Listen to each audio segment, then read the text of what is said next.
ഇരിങ്ങാലക്കുട കൂടൽമാണിക്യം ക്ഷേത്രത്തിലെ ജാതി വിവേചന പരാതി തള്ളി തന്ത്രി കുടുംബം. ക്ഷേത്രവിശ്വാസികളെ ഭിന്നിപ്പിക്കാനുള്ള പ്രചാരണമാണ് നടക്കുന്നത്. കഴകം നിയമനം ദേവസ്വം ചട്ടങ്ങൾ മറികടന്നെന്നും തന്ത്രി കുടുംബാംഗങ്ങൾ പ്രതികരിച്ചു. ജാതി വ്യവസ്ഥയിലെ വിവേചനമല്ല കൂടൽമാണിക്യം ക്ഷേത്രത്തിൽ ഉള്ളതെന്നും ദേവസ്വം ഭരണസമിതിയിലെ തന്ത്രി പ്രതിനിധി നെടുമ്പള്ളി തരണല്ലൂർ ഗോവിന്ദൻ നമ്പൂതിരിപ്പാട് വ്യക്തമാക്കിയിട്ടുണ്ട്. കൂടുതൽ വിശദാംശങ്ങളുമായി സൂരജ് സജിയാണ് തൃശ്ശൂരിൽ നിന്ന് ചേരുന്നത്.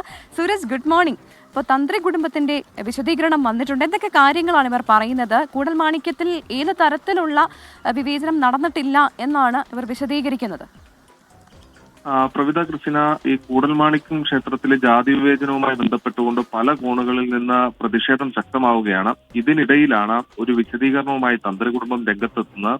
ഇതിൽ ഒരു തരത്തിലുള്ള ജാതി വിവേചനവും നടന്നിട്ടില്ല. പകരം ജനങ്ങളെ ഭിന്നിപ്പിക്കാനുള്ള ഒരു നീക്കമാണ്, ഒരു പ്രചാരണമാണ് ഇപ്പോൾ നടക്കുന്നത് എന്നുള്ളതാണ് അവർ ചൂണ്ടിക്കാണിക്കുന്നത്.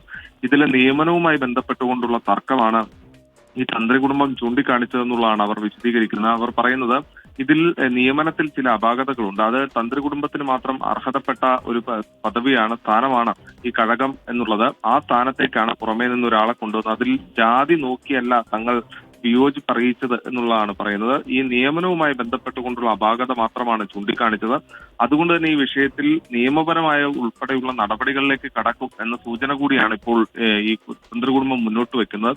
അതേസമയം ഈ ജാതി വിവേചനത്തിനെതിരെ ശക്തമായ പ്രതിഷേധമാണ് വിവിധ കോണുകളിൽ നിന്ന് ഉയരുന്നത്.